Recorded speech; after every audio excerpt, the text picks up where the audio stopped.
All Ladies right. and gentlemen, it's Spooky spooky. month. It's spooky It season. is. It is spooky season. Spooky month. It is the month of the spooks, of the spooky, of the Quaolin. Let's do this. I feel like I gave you my entire energy on that first attempt at recording, and now I'm like, spooky month. Go snort some cocaine. You don't know what's in this cup.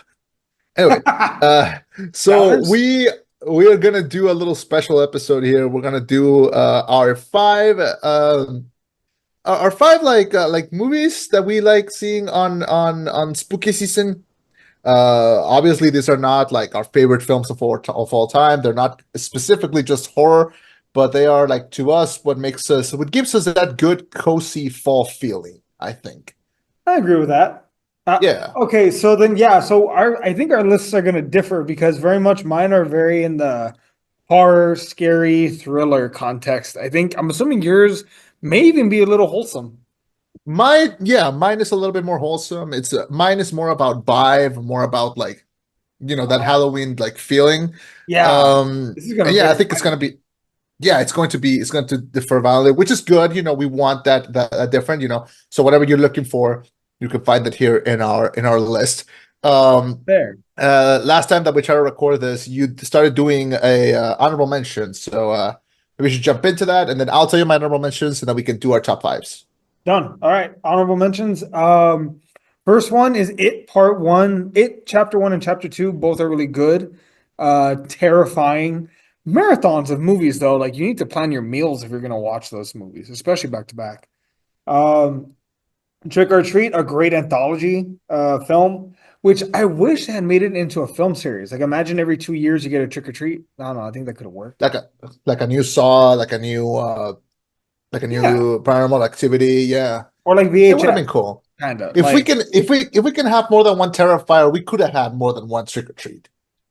definitely. All the Terrifier 3, I saw it. Oh yeah, Jesus fucking Christ. did it hit the fan? Like It's depraved. It's and I'll say this real quick about Terrifier 3. I was gonna do a video review, but the mic fucked up on me when I did it. yeah, Do not watch it by yourself. When you watch it, no, it's only good when you watch it with a crowd. I feel like that's I don't know. I haven't seen any of them, but Mhm. I know what they're about, and I've seen some scenes, I've seen some clips, and it's not a thing that I would be super into, It honestly. it's only fun. It's a crowd sport, the Terrifier movies, because when you watch it with a group and you're like, oh, everyone's like, what the fuck? Like that's when it's Yeah. good. Like it's a fun theater movie when you're in a crowd that's animated. But if you're like by yourself watching it, like I need you to go to therapy because why the fuck are you watching a Terrifier movie by yourself on like a Tuesday afternoon? Yeah. Although it's pretty cool that it's like an independent thing that like blew up and like it's getting like that's pretty cool. That's true. And it did shit stomp on the Joker, so I mean that helps. I mean, what didn't? That's Uh yeah. Um, Paranormal Activity, just because again, it's a crowd sport kind of thing. It's fun to watch and be like, you fucking idiots, why aren't you doing this or why aren't you doing that? World War Z, I feel like is more of a zombie action film, but I still like it. I feel like it's in that gray area of horror. Lastly, and I hope this is not on your list because I apologize if it is, the Fear Street trilogy. Oh, forgot about the first trilogy. Yeah. Oh, hey. Okay. Finally, you always bring up these movies. And I'm like, oh, fuck, that's a good one. Finally, I got one. Yeah. Oh, Yeah. Those were good. I'm gonna rewatch them. But like it was so fun when they were coming out because it was like one each week. yeah. God, it was awesome. I missed that feeling of like, oh my God, the next one's gonna come out in like a week. Like, I don't know, it felt like a kid when you were watching like a TV special. It's like, oh, the next one's coming out. Like you had to wait for that. It was fun. God damn, they need to bring that back. Also, I guess honorable mention, like any, like Michael Myers, Friday the 13th, Nightmare on Elm Street, like Leatherface. All those movies are fun. Like they're just, they're givens on Halloween. I So, would assume that your list will be mostly compromised of that. So comprised of that. no, But shockingly okay. no, actually. Okay, well, we're gonna have some differing things here. All right, my honorable mentions are It Follows, which is Okay. newish, fun stuff. The original Halloween, the original '70s Halloween, I think is still a classic, still super fun, still doable. I saw this; they re-released it in theaters the day before the new Halloween came out. Ah, Uh, lucky it was bastard. so fun to see that. Something a little different, a Little Shop of Horrors, which is Okay. definitely in that weird headspace, but very bright, very colorful, very Halloween. Shaun of the Dead, because who doesn't love Shaun of the Dead? Who doesn't love Fuck. Edgar Okay, you Wright? got one. You got one on me. All right. All right, that one. I'm gonna say Cabin in the Woods because I feel like out of the new stuff, it's super fun. To me, it's super fun. It's like a tribute, it's like a love hate letter to the genre. I also had Trick or Treat here, so that we do have those in our honorable mentions. The Adam Sandler movie Hubie Halloween, which came out on Netflix. It's so dumb, but it's also so joyful and so so in love with Halloween that I can't not like it. Like I think it's super fun, and out of his newer movies, it shouldn't be good, but yet it is, and It he it plays a pulled it weirdly off. lovable character. Yeah. I'm gonna say also a little Japanese movie called House or Hausu, depending on where you are. It's a movie from '77. Super weird, super artsy, super experimental, and definitely one to get you in the mood for some strange. I'm gonna add here Corpse Bride and obviously The Nightmare Before Christmas. Like those two have to go there. I feel like Um, isn't Nightmare Before Christmas more of a Christmas movie? It's both. It's both. I just rewatched it this morning. Like I woke up and I rewatched it, and it's like, and like it's shorter than I remember. It's only like an hour and 20. Like Oh yeah. Oh, it's dude, really stop short. motion's expensive, man. Yeah, I know, but still, it's super fun. And last before I finish honorable mentions, I'm gonna add Five Nights at Freddy's. I Yeah, watched it. I just rewatched it. It's still fun. It's still fun, it holds and up. yeah, it holds up. It did a great job by coming out in Halloween last year, and yeah, still fun. What were you gonna say? Well, oh wait, so two things real quick. One, folks, I mentioned this last time, not this time. So there's actually I had a cutoff point of 2020 for any of my considerations because I was like, okay, the newer movies that I might want to include, like I remember mentioning Long Legs was one of them. Hmm. Late Night with the Devil is another one. That I didn't want to include too many new movies. I want to include staples, if that made sense. Maybe if we do this list again in 10 years, I can include the newer ones. Five Nights at Freddy's would have been on the list as well. So Hmm. well, that's one. Two, The Nightmare Before Christmas. I actually found out what the plan was for the sequel. Oh yeah, they plan. Well, they had several ideas. Oh, okay, fair. But Yeah. one of them was Jack was gonna be visiting Thanksgiving Town for the July Town, which I don't know how that was gonna work. Like all the other big holidays. Oh, and Easter Town. So yeah, I don't know. I thought that would have been cool. Yeah, it would have been. No, I'm okay. I'm okay with the one that we got. It Yeah, makes it more mystical. yeah. But yeah, I need more Tim Burton stop motion. he only did one. I mean, only Didn't did he do Corpse First Bride. Bride? Yeah, Corpse Bride. That's it. Didn't he also do Nightmare Before Christmas? And Reselect the Time Before Christmas. Really? That Yeah, feels like such a Tim Burton joint. I know. And Selleck is still upset that he never gets the credit. So Oh shit. Oh, yeah, okay. Oh, oh. according to according to Selleck, Tim was never in the room for any of it. So. How did Tim Burton get all the credit then? Well, it's based on a poem that he wrote, so it's like it's his story. Like he produced it. He wrote like the main like outline. He created the characters, but no, Henry Selick directed like everything, and it's presented as Tim Burton's The Nightmare Before Christmas because Disney was afraid that if they showed a movie called The Nightmare Before Christmas, parents will not take their kids to see it. I mean, why? I mean, weren't they already like wet shitting the bed at the Batman Returns problem? Yeah, but that's not Disney's problem. That was Warner Brothers' problem. Man, I would be fucking pissed if I was that director. He bounced back. He's done a lot of great movies since then. I mean, yeah, but like, have they ever been in the same room before together since? I think so. Yeah. I don't Ooh, know. I would like to be a fly on that wall. So yeah, okay. Our honorable mentions are done. Should we dive right into the list? Hell yeah. Let's go. All right. My number five is going to be a very basic bitch answer.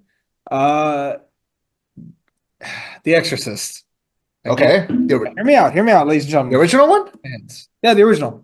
Hell yeah. I did like Believer, but the original. And the reason for this is why.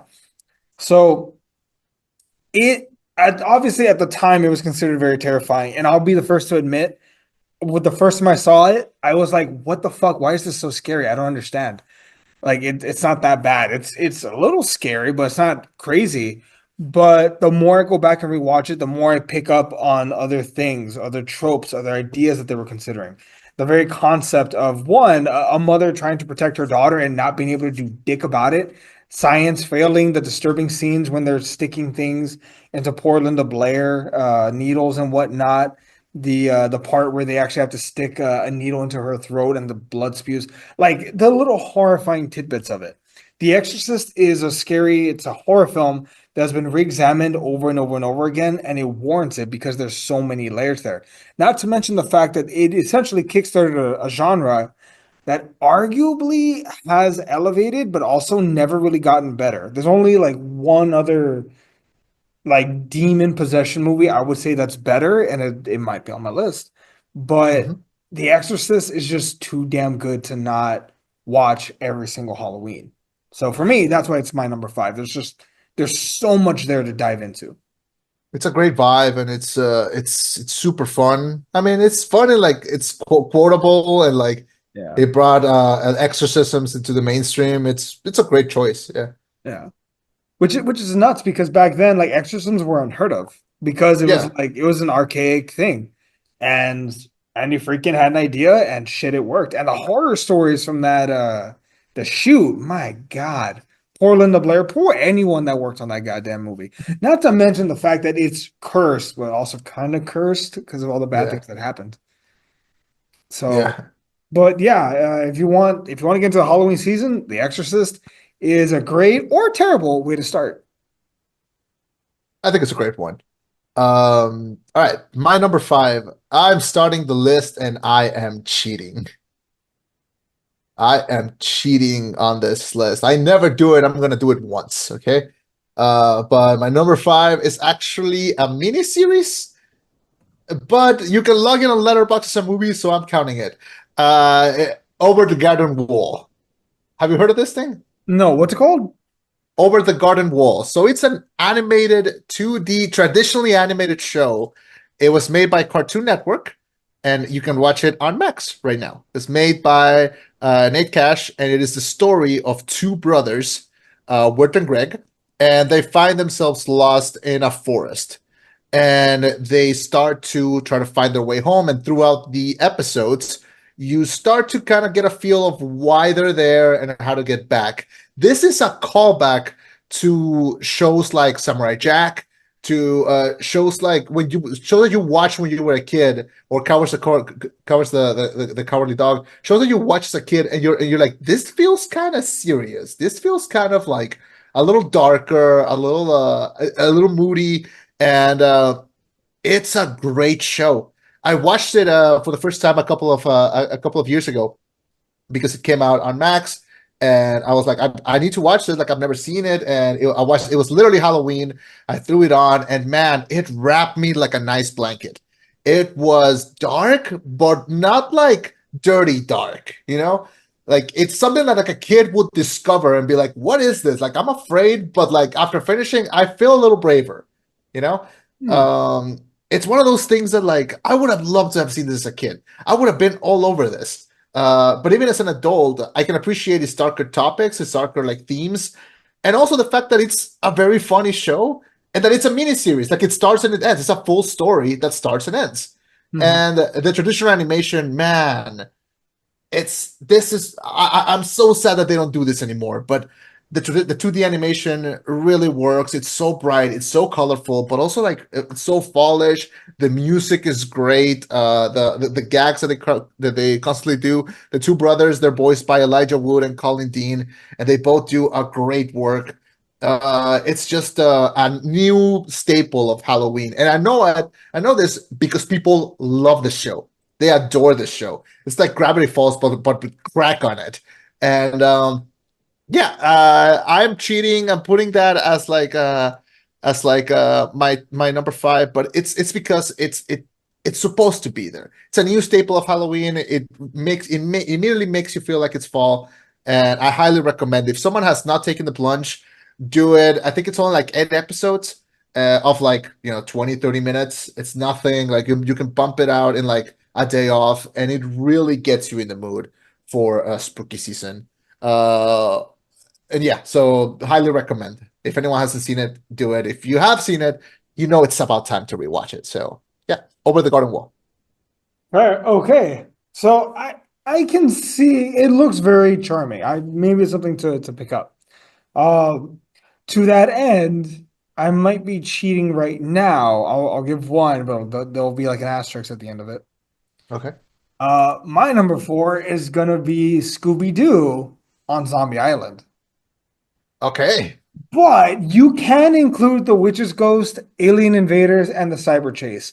That quadrilogy, like I would argue, is the only reason Scooby Doo is still relevant today. Because without that kickstart, they would have never funded What's New Scooby Doo and then the new series and then the TV movie and then all that other stuff. Like I would argue, Scooby may have been dead in the water until those four films like fucking reignited it. But I want to focus on Zombie Island. Believe it or not, Mhm. in Scooby Canon, up until that point, it had never been a thing of like, well, what if the monsters are real? Like, it had never been done, right? It was always, vague things about capitalism bad, dystopian future. Hey, this guy's a bad guy. The real monsters are the humans under the mask, blah, blah, blah, right? Zombie Island said, hey, what if we fuck with them and we actually make the monsters real? And holy shit, did they like hit the ground running. Zombie Island had no business having one, the great animation, two, an amazing, I can't believe I'm saying this, I want to say score, but musical tracks. Like, Yeah. like who has never like listened to the song because it's terror time again? Like, come on, it fucking works for anything and everything. A great series of films. If you're a Scooby fan, you'll love it. They're still funny. They hold up. And you know what? What might be a testament? I watched Zombie Island a couple weeks ago at Mhm. 1 a.m. I was like, I really like that one movie that one time. Let me play it. And I watched it. It's not that long. I think it's like an hour 10, maybe an hour 20, if that. No, not even. Yeah, it's an hour 20. Um, I just watched it casually at 1 o'clock in the morning, and I was not at any moment falling asleep because it's a good fucking movie. It's fun to see the cast in these new places of where they're at. Velma owning a bookstore like just feels right. Daphne being a show host just feels right. Fred being a cameraman just feels right. Scooby and Shaggy just vibing feels right. Like it's Mhm. a great fucking movie. But all four of them are great. If I can't recommend it enough. Witch's Ghost, Alien Invaders, and Cyber Chase, they all hold up. Yeah, I mean Scooby Doo is timeless. I mean, you're always gonna have like fun with that. My personal favorite being was the Scooby Doo because of the Simple Plan song. So, Oh, you know, what's the Scooby Doo? They're coming up. Yeah, goddamn. what a Fuck. fucking track, man. I got to hear that live. It was They awesome. played it live? I saw Simple Plan a couple years, like a year ago, I think, no, 2 years ago in a festival, and they were like, how many of you know this one? And they play it, and we're like, fuck, man, they know who their audience is. Holy shit. Now I need to look this up. As soon as this podcast is over, I'm listening to it. Yeah, they do that. Simple Plan Yeah, Live. Scooby Doo. What's the Scooby Doo? Damn. Okay. You're they number do it four. often. My number four, I'm gonna hit you with a real curveball here. Uh-huh. All right, so this is I would say it's a weird one, but since it's not weird here, it's you know, let me try to share some of my culture with people. Okay. Number four is this movie called Macario. It's a Mexican movie from 1960. Okay, Okay. and it's technically a Day of the Dead movie. It's not a Halloween movie, but since the holidays are so close, they kind of share a lot of vibes. So, let's stick with that. And if you celebrate Halloween and if you're curious about the Day of the Dead, this I think is a good introduction. Watch this. Don't watch Coco. Watch this. Okay, just stick with me. Okay, okay. Coco's not bad, but this is authentic. Okay, not that Coco's not authentic, but this is made.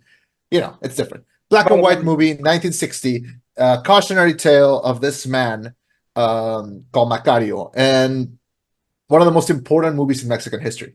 Okay, it's a movie that it's etched in history. It's a cautionary tale. It's the story of this man who works. He has a wife. He has kids, and he's so tired. He works every day. He's gone hungry for a lot of his life because all the money that he makes has to go to his kids, has to go to his house, has to go to like. He feels like he's stuck in this just parallel just in this loop where it feels like things are not gonna get better. And then Day of the Dead rolls around, and he's walking back to his house, and he sees this store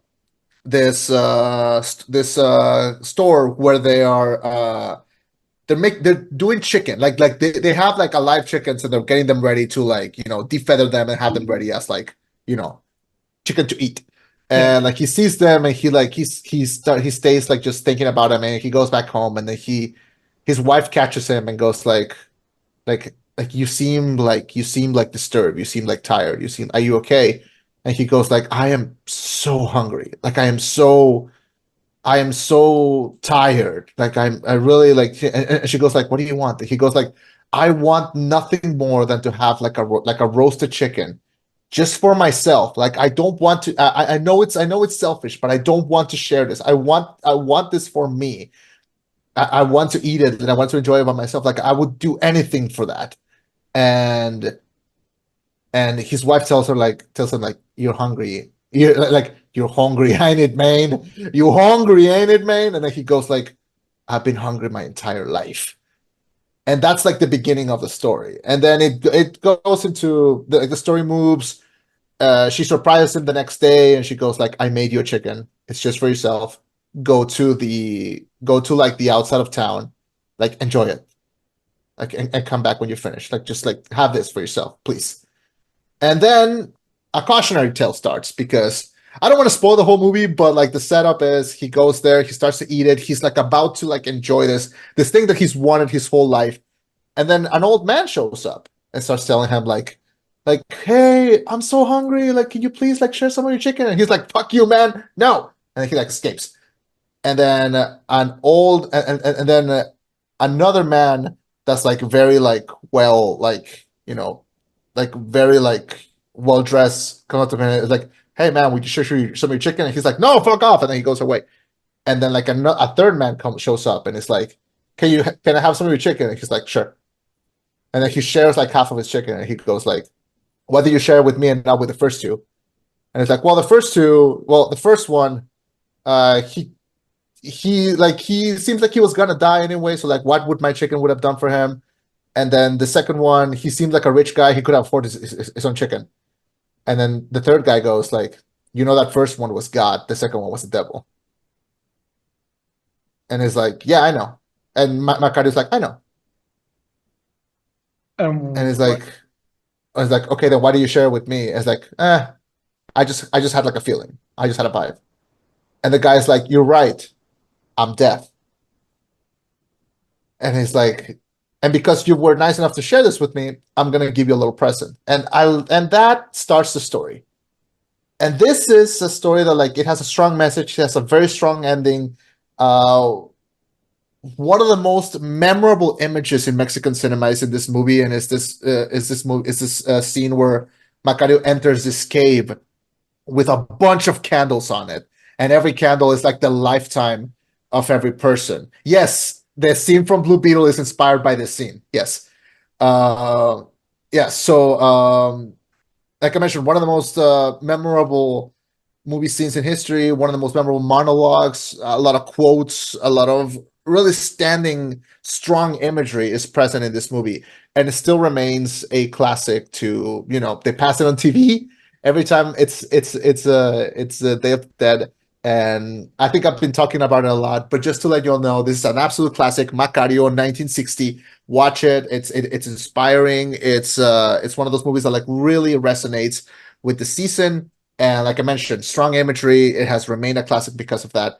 Highly recommend everyone give that one a watch. It was the first Mexican movie to be nominated for best foreign film at the Oscars. It was the first Mexican movie to be nominated for an Oscar, period. So it's still a classic. It's still a thing. It's still I highly recommend that if you all haven't sat down to see it, watch it. It really leaves an impression, and it's always good to learn from other cultures. So if you know nothing about Mexican cinema, this is a great place to start. So yeah, that's my number four. It's Macario. Huh. Okay. I'm looking at it now. It's actually available on YouTube for free right now if anyone wants to go watch it. Yes, it's available on YouTube, which I think is available pretty much anywhere because it's like I mentioned, it's pretty old. So like Huh. yeah, Okay, cool. highly recommend. Noted. Okay. Hmm. My number three, jumping back into the evil, let's talk about a little movie called Sinister. Mm. Is that on your list or no? No, Oh, okay. I'm not a big fan of it, but Really? I always confuse it with Insidious. To me, they're very similar. That's fair, but Insidious ain't got nothing on Sinister. So Sinister is a movie that I think prides itself first on being okay. So the director actually said this. He said, "It's easy to be scary with your eyes, but imagine scaring someone with their ears." Mhm. And then he went from there. The sound design of this film is the standout. Let me be clear. The story itself is great, but it starts with the sound and how unsettling it is. They legitimately went out and got bongos and were like, okay, how scary can we make these? And went from there. The sound design is chief amongst everything. The best thing about this movie. Not to say that this movie is only about the sound design, but god damn, it will scare you with its sound alone. If you close your eyes, you're still gonna get scared. That's saying something. Um, Additionally, the whole concept or the idea, it's also like such a great original premise of this demon that lives within film that curses these kids to kill their families, and then like they go to live with Bagul and whatnot is also incredibly terrifying. The fact that it's initially presented as like this murder mystery thing, it's not shown that it's completely supernatural, at least not at the beginning. It's thought that Ellison, this writer who had one big hit called Kentucky Blood, who helped to solve an actual crime, he's trying to find his second hit. He's trying to find his like, okay, this is the second big thing. He's trying to figure out his legacy. But it is putting a strain on his family and his marriage. They have this big house that apparently they cannot afford anymore, so they're going to sell it. So they move into this other home where the fucking murders took place. And he doesn't tell his wife. There's a hilarious part where Deputy so and so was like, "Oh, whoo, I do not want to be here for that conversation." Because the wife even asks him, "Did we move in across the street from like where the murder took place?" And he's like, "I promise you, we did not move anywhere. I promise you, the murder did not take place across the street." He's very careful. You know what the fuck you're doing though when you say that. When the wife finds out, "I thought you said we didn't move into the house. You said across the street." Fuck you. Like it's just like he can't defend himself. Like you can't defend yourself in this one. I feel like that answer should inspire some follow-up questions. um well, what's called? Yeah. So, like, this movie is just so good, but also Ellison is not a perfect character. He is chasing fame, arguably at the behest and at the risk of his family. Because also remember, we start off as a murder, we think it's a murder mystery. The culprit who murdered the family has not been caught. There's no clues. They got away. You're going to move into the house where that murder took place, where you know for a fact the murderer is free and you think it's a person. You don't realize it's a fucking demon. Um, all that culminating. Also, Ellison, the fact that he is chasing his second wind. He's trying to find fame and fortune one more time. I just need one more hit. That's all I need. It's scarily relatable. And I want to be very clear what I'm about to say. I don't consider myself a very good writer. I don't consider myself a very good storyteller, but I find it very relatable how much he dives in and the places that he wants to go and needs to go mentally to be able to do the things that he does. He's crazy because he is a writer. I'm sorry, but they are nuts. We are nuts. Um, it's fun to see that. It's also really fun.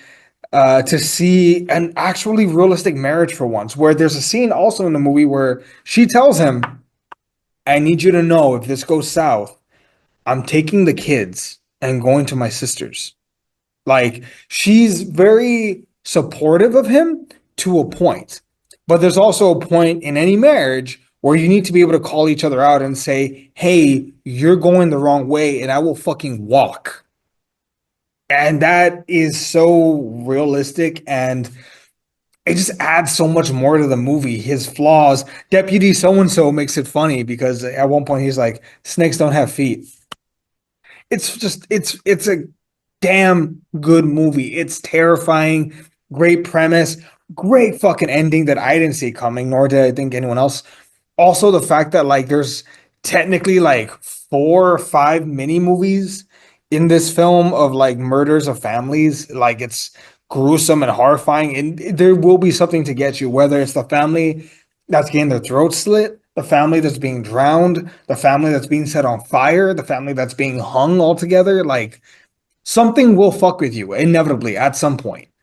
Just great fucking movie all the way around. Again, one of those movies that I'll pop in when it's like dark outside and I'm by myself with the dogs and I want to eat a pizza and just like enjoy myself. There you go. Sinister. It reminded me of there's a great SNL recurring like gag Mhm. where when they have like the weekend update where they like Yeah. to say news. There's one character I forgot the actress who plays her, but they go here we are with every girlfriend from every boxing movie ever. And it's this girl that shows up and she's like, how could you? I will be at my sister's. And like that's like her whole like it's a joke that they always say. Like she's always like, I will be at my sister's. Because there's Like always one of those. like think of every boxing movie. It's always like a girlfriend that's like threatening to be like, I will be at my sister's. Really good. Dude, you're not wrong. They're all like that. Anyway, so that's your number three, right? Number three. My number three. I'll try to be shorter on this one. It's I'm gonna call it a certified hood classic. Okay, like to me it is, and it's Paranorman from 2012.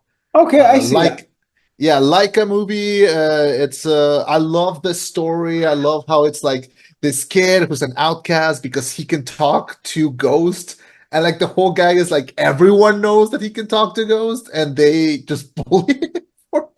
I don't like that they bully him, but I like that there's like an ongoing thing. Like it's not like a secret. It's not like a secret super weapon. It's like no, he came out and said it, and that's still causing him trouble. And I love this movie. I love how visual it is. I like how it doesn't try to look realistic. It tries to look like a cartoon. It tries to be exaggerated. I love the features. And it's a movie that just straight up loves this holiday. It loves spooky season. It loves to use dark shadows and callbacks to classic horror films. It's a beautiful, great, funny reference to the movie Halloween that it's one of my favorite things ever. Just when that little reference kicks in. I'm curious I what love you haven't seen this? never seen Paranorman. Okay. There's just like a moment where like Norman is just sitting in his room and he kind of looks out the window and his friend, his name is Neil, he's kind of just standing there looking at him and he has a hockey mask. But it's like that scene where like Michael Myers is looking up with like in like the with And like the Lord? laundry like around. Yeah. Yeah, and like he's just standing there and like they're playing like the music and it's just really funny. I don't know why that specifically, even though it's very simple, makes me laugh a lot. The humor in this movie, I think it's also like elevated. Like people forget that just because it's an animated movie, it doesn't have to be clean all the time. This is kind of like almost adulty. Like literally, the first line that Neil has in the movie is when he's watching like a horror movie, and then he walks out of the room, and his parents are there, and his mom is like, "What were you watching, honey?" And he's like, "Sex and violence." Like it's literally his first line, and it's great. Kickstarts the movie. I love him. I love his friend. I like the sister character played by Anna Kendrick. One of the best bullies I think we've seen in one of these movies. This bully is so fucking pathetic, and he's so funny. And he's voiced by McLovin, so there's like a great image to go with that. Really? Yeah. Yeah. This is if you dude, if you haven't seen this, like go crazy, man. This is a movie that for all ages, it's fun, it's entertaining. The this is the first stop motion movie that was able to use 3D printed figures. So Mhm. they were able to be very specific with what they wanted. And you can see it in the creativity with this. Um love it, man. And also the message at the end, one of the most important messages, I think, especially for a kid to listen to. I think it's kind of sucks that it's not a lot in the conversation, but I'll be happy to recommend it every time that I can. Like I said, it's a movie that is in love with this holiday. So if you haven't had your Leica fix, this is a great one. It was a great follow up to their first movie, and I think it deserves all the attention that it gets. So yeah, my number three is Paranorman. Noted, huh? Okay, it's on the list. Damn. All right, two, two. My number two is going to be a movie that I have praised a million times. I think it might have actually been on my top 10 movies of all time, like for personally. Uh, it's going to have to be a movie that I've probably seen maybe 20 times and it's still good. The Conjuring. The Conjuring, Hell yeah. such a great fucking film series. Kickstarted arguably the second or maybe third most successful like multiverse spanning film series other than the MCU and the Monsterverse. The Conjuring, I would say, for me at least, made James Wan a legitimate director. That's not to downplay him and anything else that he's directed. It's just this made me go, "Who the fuck made this?" and follow him and his James Wan isms of always following the family with one long shot throughout the entire goddamn house. Um, the film follows a young family who just bought a farmhouse. They are very much at their wits' end when it comes to money, you know. So it's like, hey, this is our fresh start, but we put everything into this house. Dad's a truck driver, mom's a homemaker, which is not an easy thing. I think four daughters, four or five daughters, four or five kids. Um, and shit hits the fan. And that's when Ed and Lorraine Warren step in to try and help them.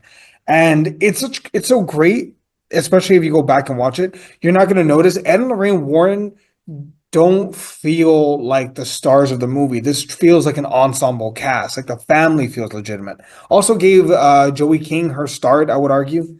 Um, Great movie, great story, great horror, great scares.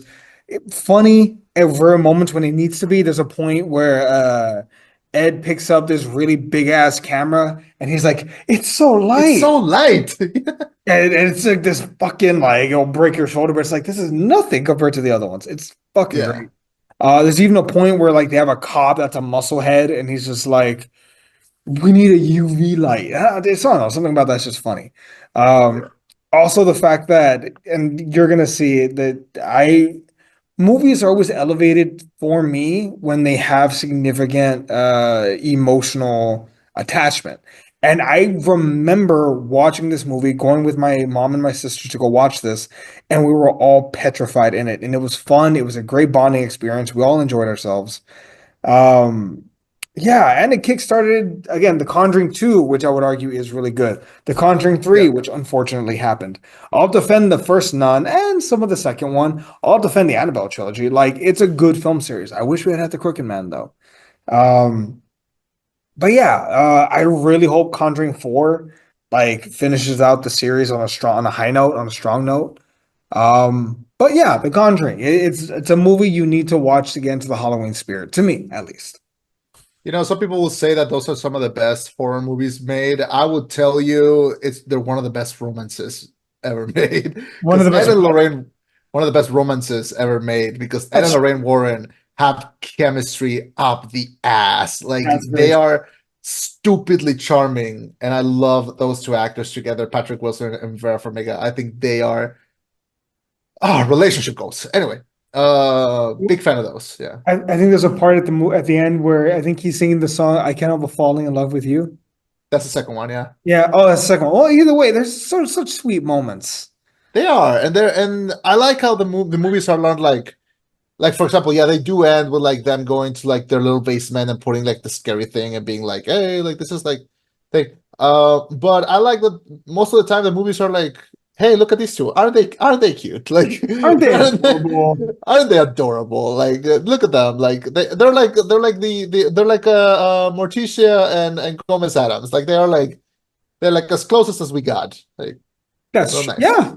Yeah, actually, I would say their relationship is perfect. I think one time you said Lorraine Warren told them you got my Eddie right. Yeah, when they did the second one. Yeah. Yeah, Yeah. Which is like, that's the best like sign off that you can have, honestly. true. But Yeah. yeah. Yeah. Cut this out. I won't include it, don't worry. Just I don't want to end up on a list. No, what I mean, is it that bad? Yes. Not fair. Okay, fair enough. Yeah. All All right. right. So I think I just said The Conjuring, right? Yeah, for number three. Okay. No, for my number two, no? Oh yeah, that was your number two. All Number right. two. Okay, you're number two, sir. Number two. Gonna bring you back to Mexico for this. And I gotta say because I it's a movie that I recently saw. Like I saw it for the first time very recently, and I took a trip to Mexico City, as you know, and I kind of came back re-energized. I was like, man, I already live in Mexico, but I feel like more connected to it. And I wanted to take a trip, movie wise, into like the movies of my country, and I've been doing that for a bit, and I really enjoyed it. And I told myself, I'm gonna watch a specific series of movies that I've never seen one, and see if I get something out of this. And I'm glad to tell that they are very much making me really happy. And I'm gonna talk about one of these right now. I give you Santo in the Wax Museum. El Santo? As El Santo, yes. So El Okay. Santo made no end of movies. He made a ton of movies. Okay.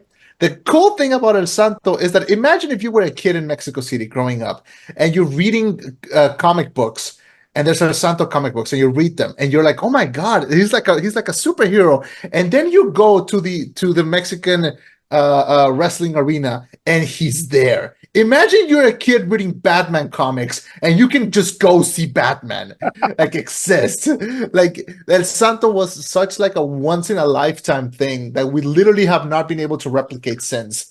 And he made like no end of good movies. He made Santo and the Vampires, Santo and Blue Demon versus the Monsters, Santo and the Treasure of Dracula, Santo and Blue Demon versus Dracula and the Wolfman, Santo versus the Mummies of Guanajuato. He did Santo versus Dr. Death, Santo versus the Evil Brain. He made a ton of movies, all of them classics. Okay. And these are very shoestring budget, very, very low budget movies. And they look better than a lot of things coming out right now. And Santo didn't need fancy CGI. He didn't need he all he needed was his trusty car, his mask, his cape, and he could whip some ass all the way down to Wednesday. So out of the movies that I've seen from him, I really enjoyed this one called Santo in the Wax Museum. Came out in 1963, and it's a story about this local journalist who's making a piece about this wax museum owned by a doctor called Dr. Carol. And all the creatures in the museum are like traditional Universal movie monsters. So like Frankenstein, the Wolfman, Dracula, mummies are there, Dr. Jekyll, Mr. Hyde are there. And it's like a very private collection. And there's something eerie about this guy. There's something odd about this guy. And when danger strikes, Santo kicks in. And man, when I tell you that I've been having such a blast watching these movies, they are like stupidly fun, and they just cause such a good feeling because like Santo doesn't come in this one until like the 20-25 minute mark. And Hmm. even then, when he comes in, he doesn't come in like physically. He comes in through like a radio communicator where he's talking with someone, and he's like, "This is Santo. I've finished my mission." And they're like, Santo, thank you for finishing the mission. And they're like, and they talk about him. They're like, who is that? It's like, that is the silver mask himself. That is El Santo. And it's like, they talk about him so mythically. And it's like, oh my God. And then you're like, wait, he was real. Like, it's insane. And it's so good and it's so fun. And a movie like this, because there's a lot of movies where he fights against zombies, vampires, werewolves, and everything. But this one's specific because you have kind of like a little bit of everything. It's like a trail mix. Okay, you have like a little bit of all the fun stuff in there, and it's really fun to like watch it all together. Also, the cinematography in this is great. The shadows and the gothic atmosphere are super present. It's a great movie to watch because it's completely black and white, and they really have fun with what they're able to do. I thought these movies were gonna look bad because they were like really old, but no, the people who worked on this were very committed, and you have to remember that they were using very, very outdated technology by now standards, and yet they put in a lot of effort to make something that's incredibly fun and that still feels good. Like even if it's a little slow, you kind of enjoy how you get to spend a little time with them. You know, like there are moments where like this guy Dr. Carol is kind of giving the tour of the museum, and you don't have to sit there. You don't start thinking like, oh my God, get to Santo already. You're like, I kind of want to stay here. Like I want to be like kind of wrapped up in this vibe. Dr. Carol also has a great voice, so he's a very menacing villain.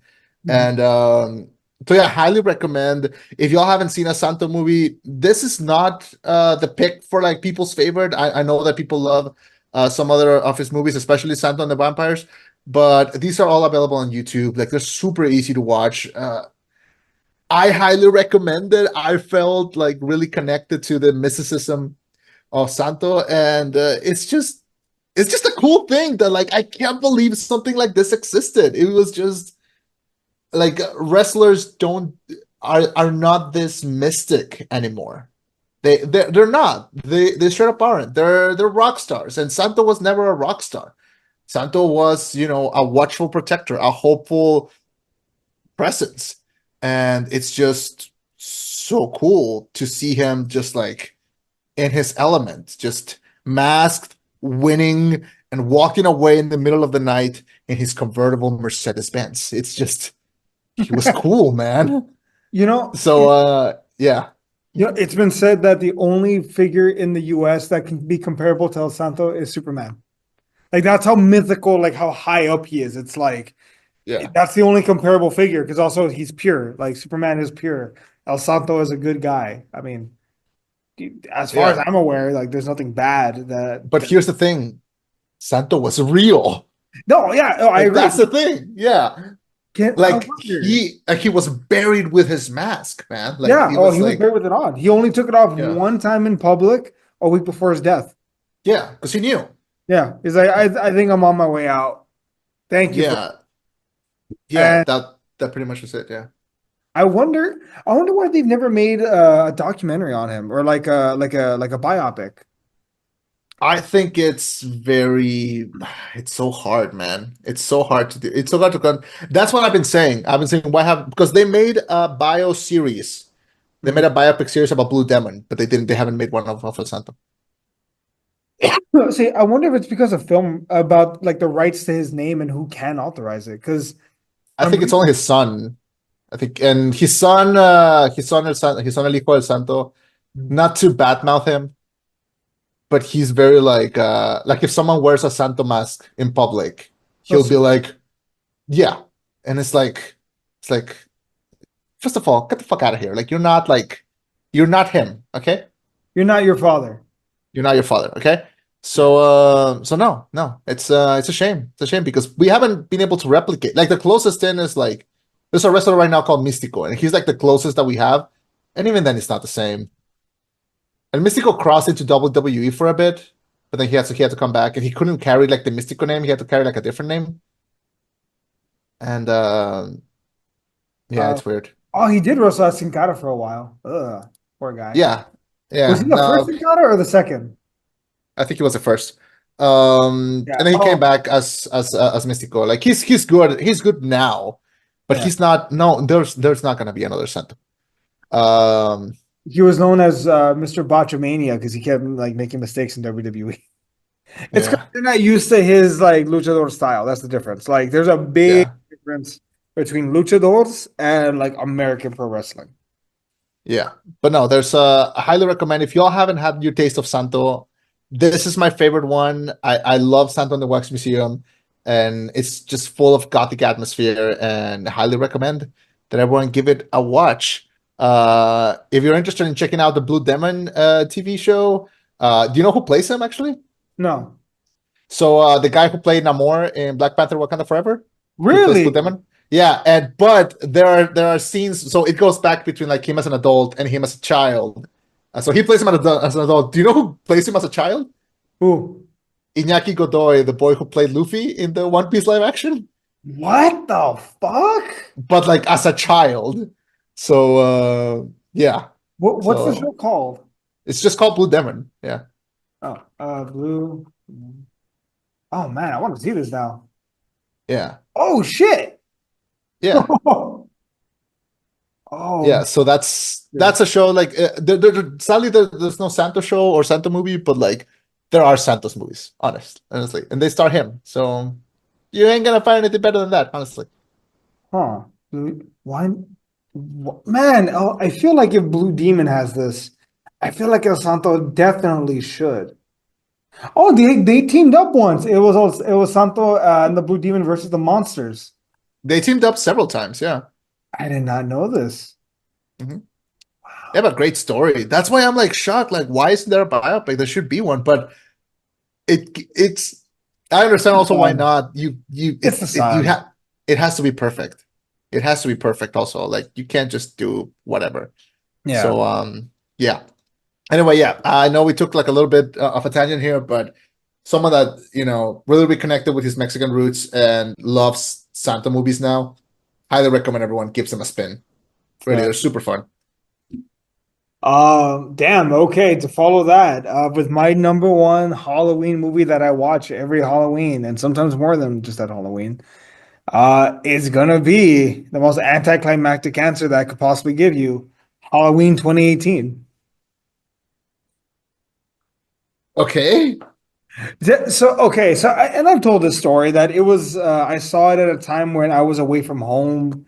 Oh yeah, I remember this. Yeah. Yeah, so it's for some reason it really like resonated with me. It's also just a really well-made film. Like overall as a whole, it's not just a good slasher movie, it's a good movie. Um, the God, I don't even know where to start with this. Um, it's a direct sequel to the 1978 film. I like a direct sequel to it. So none of this bullshit of like Halloween 2. Oh, the explosion. Oh, what about Loomis? No, Curse of Thorn. No. Fuck that. We're cleaning all that. This movie. Um, it shows the long-term effects on Laurie Strode becoming a survivalist and how it cost her even her relationship with her daughter, Karen, her relationship with her granddaughter, Michael escaping, killing Zoltaire, the new Loomis, the Numus, as some people fucking call him. It's brutal. It's violent. He's terrifying. I've often said this. Michael Myers is the only like iconic horror villain that scares me because I will never be possessed, like a little girl. I will not, like, Freddy Krueger's not coming for me in my sleep. Jason is not real. But a really big dude who's just violent and wants to kill you, that's real. That's possible. I don't know, there's something menacing about it. Also, pre 2018, before I saw this movie, I was never a big fan. I liked Jason, I liked Michael Myers, I liked Freddy Krueger, I liked Chucky. I knew all these horror icons, but I wasn't a massive fan of any of them, right? It was like, they're there, whatever. For some reason, that 2018 movie like ignited something where I went on like a watching spree of all the movies, where I watched all the Halloween films, all the Friday the 13th films, all the Nightmare on Elm Streets, all the Scream films. It just I would say that film more than anything else sparked a love of the Halloween season for me. I always enjoyed Halloween season, right? Spooky season, oh, let's get costumes, candy, blah blah blah. But for some reason, that film ignited a newfound love for the season. I can't explain it, but it did. That I was Michael Myers actually one year for Halloween. I think it was this last year, maybe. No, this last year I was John Wick. The year before I was Michael Myers. It was funny. I would go out to pick up my students, and I'd just hold a sign with their name because Michael Myers doesn't talk. Oh, it fucked with some people. Like they like took two double takes. Um, You should have walked out to like be playing the music as well, just to really stick it to them. oh man, but no, yeah. So just a great movie. I go back and revisit. Great action sequences, especially the third act. So the whole film kind of is leading Michael Myers to have his confrontation with Laurie Strode for the first time after 40 years, after she's been dealing with the Survivors Guild, dealing with the fallout. Finally, at her compound in the third act, when everything breaks down, everything breaks the fuck down.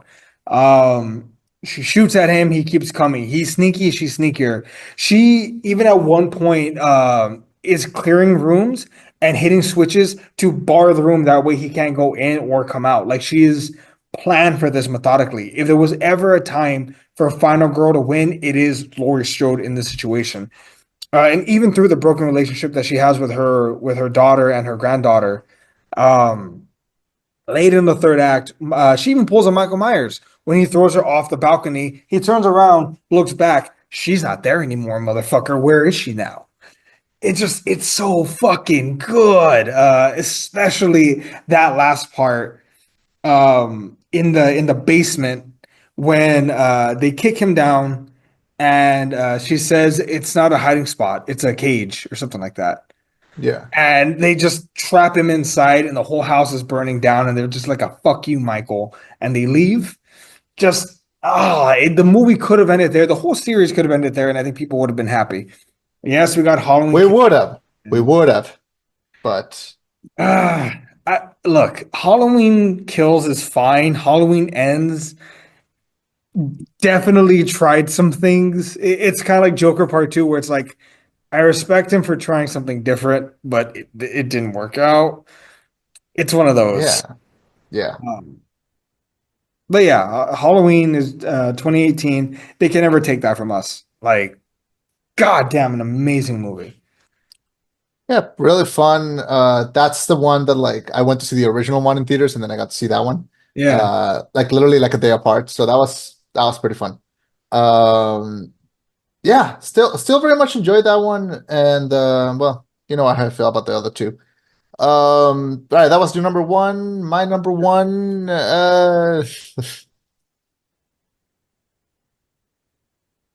it's Coraline. I Like see it. of course it's Coraline. Like I see it. it it's been a movie that like it's been in the back of my mind ever since I first watched. I remember we went to see it because it was my sister's birthday, and we went to see it in theaters. It was me, my sister, my dad, and a friend of my sister's, and we went to see it. And it was I watched it at the right age, like at the right age. It came out in 2009, Hmm. 2009, and it was just perfect. Like it was perfect. It was the first movie by Laika, and Henry Selick directed this. Same guy who directed Night Before Christmas, and this was his big like comeback. And he took Neil Gaiman's book and just transformed it into a fucking wonderland, man. It caught up a life on its own, and it's become iconic. I dare say, like every time someone sees a button, they think of Coraline, you know. True. And it's such a movie that's so in its own element. It's so vibey.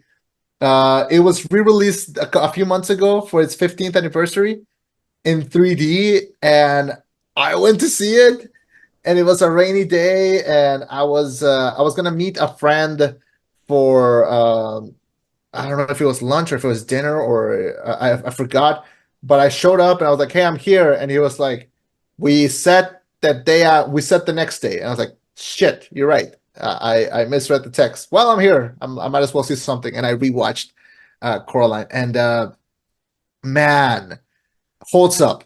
Super holds up. It might be better now than it was back in 2009, but it's just such good media. Such a good movie, man. Just this whole story, it's perfect for kids that want to, you know, you if you have a kid and you want to introduce them to like something spooky, but you don't want to show them like the strong stuff, this is a great starting off point. because it's I'm gonna just tell you like the line that starts the book. It's fairy tales are important not because they tell you not because they tell us that dragons are real, but because they tell us that dragons can be beaten. And I think that's a good message to leave the kids with. But if you're an adult like me and you still enjoy watching animated movies, this still feels quite adult, still feels very fun, still feels fresh. And I know that because while I was watching it, I could tell some people around me had not seen this before because they were gasping at a few scenes. Like when the cat starts talking, I heard some people behind me like it talks like they're like they get that feeling. And man, it's just great. Like it's great design, great music, just a perfect atmosphere. It's my favorite thing to see in Halloween and in the a long season, just because of how the vibes are. And love it. It's iconic. It will be remembered forever, and hopefully, it's a staple of like, hey, this is art, this is real art, and it keeps inspiring people. So love it. Love Coraline. That's gonna be my number one for this list. I literally just added it. I'm like, you know what? I've not seen that movie in years. I literally just added it to my to watch list leading up Mhm. to Halloween in about 2 weeks. Highly recommend that, as well as the five movies in my list. Which I think is this the only one that you've seen from my list? Uh, I think I think Coraline's actually the only one I've ever seen from your list. I'm Yeah, I putting think so. I'm putting Macari on the list as well to watch. Uh, but I'm definitely going to rewatch Coraline. It's been years since I've seen it, but it Yeah. holds up. It holds up. If you rewatch it and you like it, check out Paranorman because it's like it really they feel like sister films. Although Paranorman is, I think I would say is more for like the film geek in Mhm. everyone, just because of how fun it uses the tropes, and of course Over the Garden Wall, certified cult classic. Like watch it. It's like I cannot wait for you to have kids so that you can watch Over the Garden Wall with them. They're gonna go crazy for that. I feel like it would be a great thing to like show a kid for the first time. And also Santo in the Wax Museum because like I mean it's Santo. You Well, it's got it. not, Yeah. but So yeah, so that's my list. Hopefully everyone enjoyed this list and took something to watch, something to add to your to watch list. And yeah, this was really fun to do.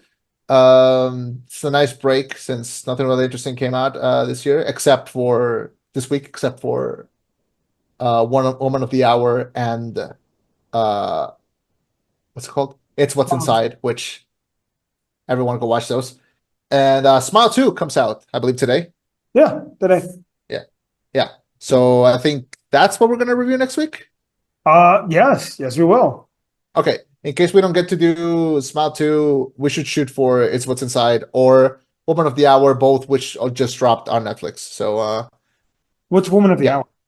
Oh, it's Anna Kendrick's directorial debut. Oh no. You know, Anna Kendrick, that girl from the singing movies with the cup. Guess what she did? She did a 1970s movie about a girl that is trying to break into the acting industry and goes into the dating game, and she gets paired with, that's right, a serial killer, and it's all based on a real true story. Okay, Woman of the Hour, and what's the other one? It's What's Inside. It's What's Inside.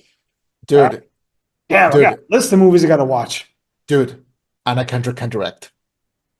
I Anna Kendrick can direct. it's based on the date on Like the dating game show Killer, right? yes. How what was it, the Night Stalker? I think they just called him the dating game killer. And fucking terrifying, man. There's one particular scene that like it's still like I'm still carrying it in my shoulders. Like it feels like still spooking me to this day. Um, but highly recommend this. Like I cannot believe that this is like this is her directorial debut. I think she's gonna be like a really fun movie. It's a really fun director. This just because of the comparison, it's I liked it a lot more than God, what was it called? Late Night with the Devil, which is also about like a late night TV show. I'm gonna let me see. All right, Yeah. it's on my to watch list now on Netflix. Let's fucking All right. go. Yeah. Sounds good. All right, so that was our list. We're gonna try to shoot for Smile 2 next week, but in case it's not, we're gonna shoot for one of those. We have You let some me know how you. options next week. We have Essentially. some options, yes. So that's the vibe. All right, thank you all for joining us. Have a great middle of the month, spooky month. Just enjoy the fucking spooky month. Thank you so much for joining us. We give you That's all a all. good list of movies. Go watch some of them. Go watch them. Yeah, go make some hot apple cider and sit down. Sit down. Enjoy the holidays. Enjoy. It's fucking raining right now. Just enjoy that shit. Thank you so much for joining us. My name was Chema. I'm Eddie. This was the robot. Signing off with a reminder to check your candy. Yeah, check your candy. Yeah, you never know what's gonna be inside. Like last year, I found a whole SUV inside of my candy corn. I actually want to hear a depressing story. Oh God, always. This is a fun way to end the podcast. The only recorded time that candy has actually been fucked with where it killed a kid was a father that killed his three kids, and it was pixie sticks. And he swapped out like the dust with like rat poison or something, and he killed his three kids. Well, Bye, thank everyone. God I don't like those. Thank God I don't like those. Goodbye. What a great way to end the podcast. Let me tell you about some murders. Do I end it? Do I cut it there?